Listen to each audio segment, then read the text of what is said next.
that was done with this company, construction company. They were just, documenting maybe quality issues, etc. And we said, can we do 3D reconstruction from this and then identify issues?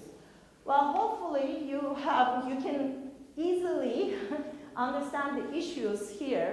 There's no overlap. We don't even know where the image is taken. We cannot say this corner is that, the corner of this image is the corner of the other image. So it became very, very challenging to do 3D reconstruction. So instead of, again, there are a ton of algorithms that does image to 3D reconstruction, but they use features of the image, right? Edges, vanishing points, lines, etc. What we did is we kind of twisted around. We turned the image into an information repository, a database of the different things that are seen in the image, like columns, etc.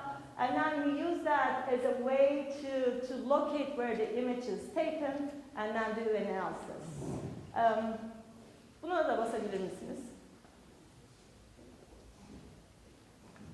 So basically here you see a 360 image of one of our buildings, and we identify what types of objects we see, like 4 columns, several desks, and then we have a synthetic data set that we developed from putting a bunch of cameras in Unity 3D and see the one that matches closest to that, and based on that we say, okay, the image is taken from there, and here I'm seeing some pipes in the image that I'm not seeing in the BIM. So you can start seeing the discrepancies accordingly. Turns out that this type of an approach for our domain, right? Not every domain, but for our domain, resulted in much more accuracy in terms of localizing the image and identifying the discrepancies. Rarely a single data source will be helpful. We have complex facilities, so we got to put all of those together to create a full situation awareness. We have, again, this has been a research that has been going on for a while, where we take a BIM and overlay all sorts of different data sources on it. So that helps in the orienting and comprehending what's happening, saying, oh, there are a lot of work orders on this space, so there must be something going on there. Finally, next on the decide, we worked on construction quality control, updating of BIM, virtual inspection, and FDD. This has turned to a startup company that I co-founded with one of my students. So I'm going to spend a little bit more time on that since this is more recent work than the other ones. So going back to the HVAC, right? So you might say, why is it so challenging? And as I said, I had a brilliant student working on it. Here's an example of why it's challenging to identify issues in the HVAC system. So typically, you have a damper and a supply fan next to each other to provide air to the room. And these are designed to provide a certain airflow. I guess I have a pointer. Certain airflow to the room by design, otherwise we would be very uncomfortable. So if the damper is open 100%, the supply fan works with a speed of 37%, and life is good. But these dampers are mechanical elements, so they get stuck. So if they get stuck, let's say in 40%, the supply fan is still providing the same volume of air to the room, which is great. So there's no fault from the occupant side. There won't be any complaints, so you wouldn't get a chance to see even, oh, there's a problem, so I should start looking at it. So there's no problem. But now the speed is 92%, right? To be able to provide that much air, it's working much higher speed. Which means that you're basically wasting twice the energy to provide the same air to the room. Very common problem, never get diagnosed, because typically the diagnostic starts with somebody complaining, I'm too hot or I'm too cold, right? Nobody's going to complain here, but under your hood, under your ceiling, you're actually wasting twice the energy that you were supposed to. So that brought us, can we have more intelligence to the HVAC systems? and can we bring autonomy to the HVAC systems. That's what we worked on, and in fact turned that into a product, which I'm very also proud of on this transition of turning a research contribution to a product that you could sell, where the digital twin is at the heart of it, and it runs a bunch of AI algorithms to not only do fault detection, but also diagnostics and root cause. So what I mean by root cause is that it tells you exactly where the problem is and how much money you're wasting by not addressing that problem. So as a user, instead of dealing with 20,000 data points, you can just focus on this and say, I want to fix this problem, and I know what to fix. And this product is being used actually in 18 buildings right now in the US. We have fairly high-profile companies using it, healthcare facilities, and they have been reporting a 30% saving in the HVAC energy space.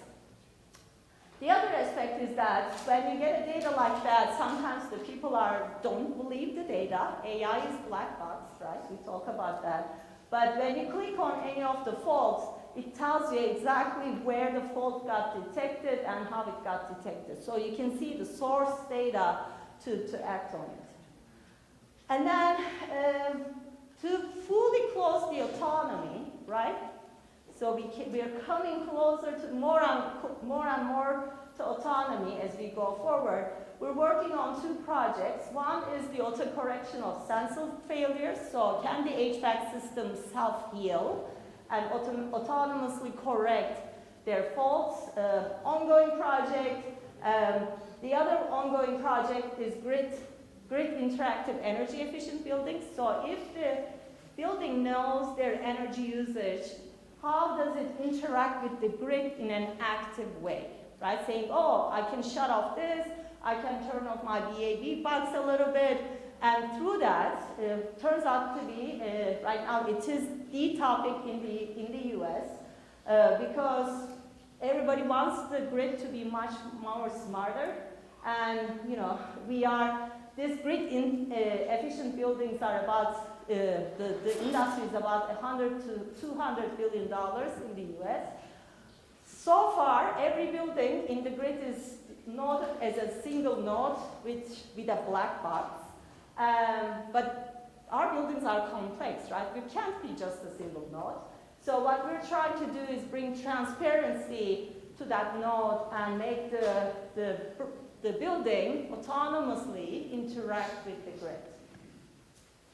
We've been doing that on Earth, but also in space.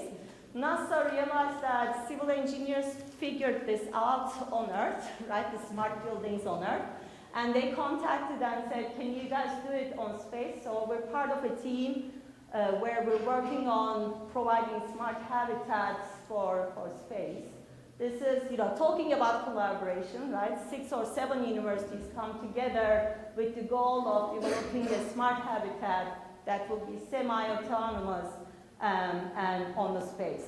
And on the space, this is much more important. This is a life-death situation rather than in the buildings, it's a comfort situation and energy situation, right? Okay, I'm gonna skip this. So, couple final words. I started with digital twin and autonomy. So if I wrap it up on how these two things work, I want to first start with what we mean by digital twin. Right? Digital twin is a word that is being used heavily for many, many different things.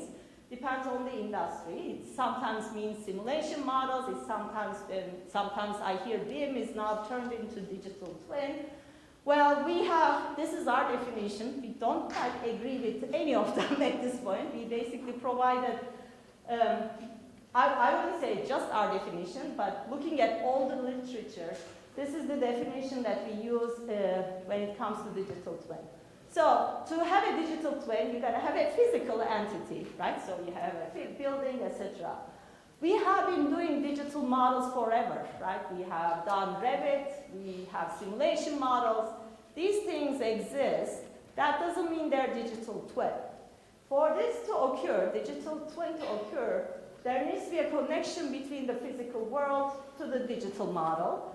And then similarly, the digital model should control the physical world, right? There needs to be this bi-directional relationship. If it's a single relationship, which we also read quite a bit about as a digital twin, that says, okay, we used to have a BIM, now we have the sensors, right? Then we have a digital twin. That's not correct either in our mind. That's a digital shadow, right? It just shadows what's happening in the physical world because there's no control. There's no going back from the digital model to the physical asset. So once you have these bidirectional relationships, that's when you have your digital twin. So where does the autonomy fit in here? Well, in both of those cases, right, in both sides, we have many components with behaviors. In the digital twin, we have a bunch of information models, bunch of simulation models. They can be database, physics-based, expert-based.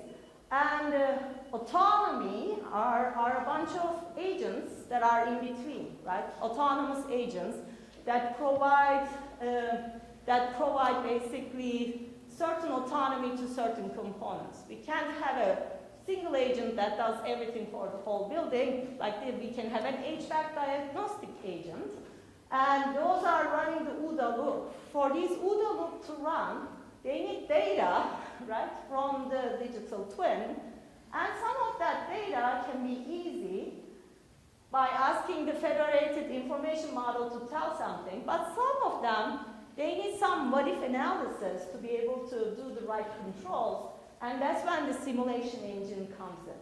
So in our world, right, there we have federated information models, there's a simulation engine, they update each other